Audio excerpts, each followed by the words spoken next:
unwavered, uncompromised, unapologetic, the Word of God at lelandcore.org. You can call or text us at 240-91-PEACE. The To The Core Show. Welcome, welcome, welcome to what is another episode of the Thought of the Week. And I want to take some time to talk about forgiveness. There's so much that happens to us in this sin-sick world that we sometimes develop a hardened heart. We develop a grudge against people. We start to say that we don't like this person. But I want to challenge you to something. How can you say you love a God whom you've never seen, but yet the man God created, whom you can see, you don't love? Some of us go by this old adage, I can forgive, but I can't forget. And I'm saying this to you right now. If you're operating under either one of the two of those, you are operating out of the Word of God. To forgive means that you have thrown it into the sea of forgetfulness, that you will not retain that situation or circumstance in your mind anymore, and you will not hold that person accountable. I seem to remember Jesus told Peter in the book of Matthew 18:21 and 22, that we should forgive our brother 70 times 7. Now, I'm saying not to take an account. Don't count how many times you've forgiven somebody for something. If you're going to forgive them and pray that they walk over to God and say, Lord, forgive me, and they sin no more. But some of us are so attractive and so gravitated, and we love our sin so much that we can't find the holy writ of God printed in our hearts, because the sin that we operate in feels better than what the word of God is. Why am I saying all this?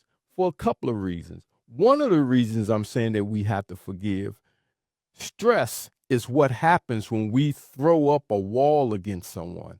We begin to release the stress hormone.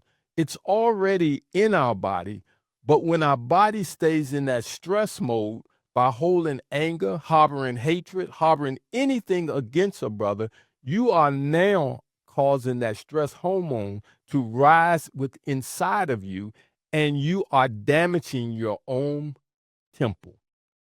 You think you're hurting that person by holding a grudge. You're not really hurting them. You're hurting yourself.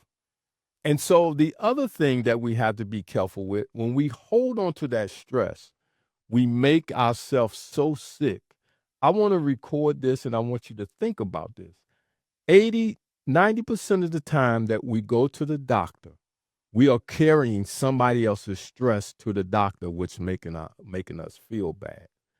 87% of the time that we're going, of the 90% of the time, 87% of that, we're carrying somebody else's stress.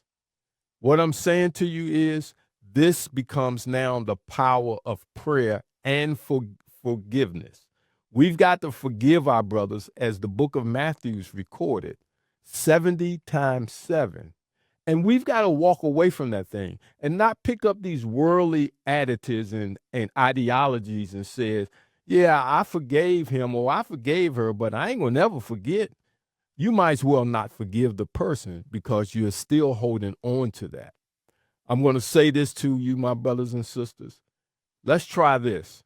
Forgive them from the depth of your beings. Get on your knees and ask God to help you to forgive them, and walk away from that and sin no more. You've got to do your part in order for God to do his part. Because if you're holding somebody accountable, God sees what you do, knowing what you're doing, and you have not escaped the hurt at all. You actually really have turned that on to yourself. that boomerang going to come back and it's going to get you. I challenge you today and forevermore to find true forgiveness in your heart when somebody's done you wrong, and sin no more. I say this to you, my brothers and sisters. God bless you, and I love you. And until the next time. It's time to heal. It's time to rebuild. The CORE movement is on a mission to restore our families and communities. We are aiming for 50,000 subscribers and $500,000 to empower our youth and launch a resurrection center. This is our moment. This is our movement. Stand with us. Your support means everything. Donating is simple, and every contribution helps. You can scan the QR code on your screen to donate through Cash App using the tag RevCore. If you prefer digital giving, we are also available on PayPal at C.O.R.E at Comcast.net and on Venmo under the username Leland Core. You can also use Zelle to send your donation to leland.core at gmail.com. If you would like to mail a check or money order, please make it payable to CORE and send it to 9201 Edgeworth Drive, number 3432, Capitol Heights, Maryland. Let's make a change together.